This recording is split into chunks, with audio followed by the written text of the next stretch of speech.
Malaysia juga tidak terkecuali menerima kesan pandemik ini, mengimbas pencapaian dalam tempoh RMK 11 iaitu 2016 hingga 2020. Keluaran dalam negara kasar atau KDNK berkembang pada kadar purata 2.7% tahun, kurang daripada sasaran asal.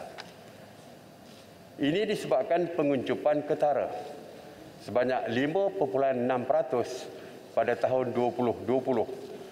Meskipun negara mencapai pertumbuhan lebih tinggi sebanyak 4.9% tahun dalam tempoh 4 tahun pertama RMK 11. Pendapatan negara kasar atau PNK per kapita mencapai RM42,500 atau $10,100 Amerika pada tahun 2020.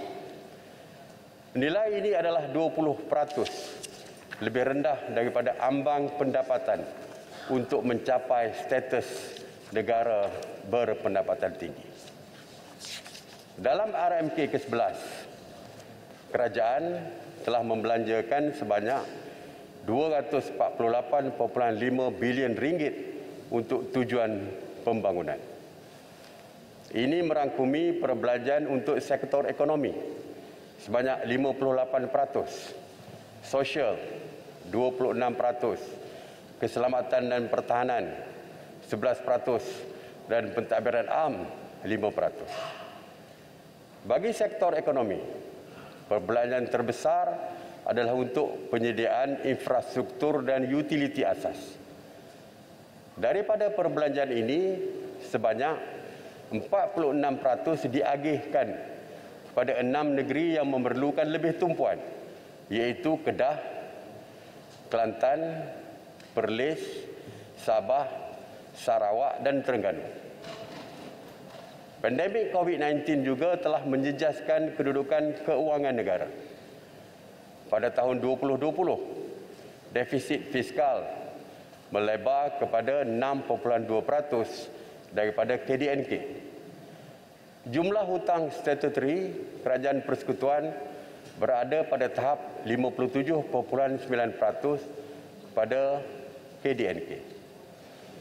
Saya sedar keluarga Malaysia meletakkan harapan yang tinggi kepada kerajaan untuk menangani krisis kesihatan dan ekonomi.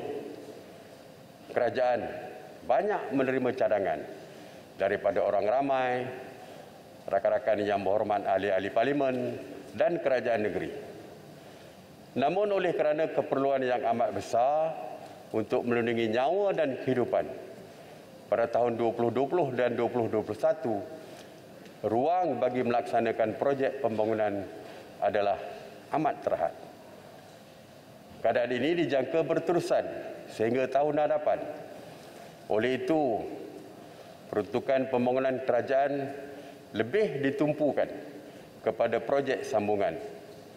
InsyaAllah, kita menjangkakan kedudukan kewangan kerajaan akan bertambah baik pada tahun 2023 apabila ekonomi semakin kukuh. Kerajaan akan memperuntukkan sebanyak RM400 bilion untuk membiayai projek sambungan dan projek baru di bawah RMK 12. Kita harus yakin seperti dalam surah Al-Insyirah ayat 5, sesungguhnya sesudah kesulitan itu ada kemudahan.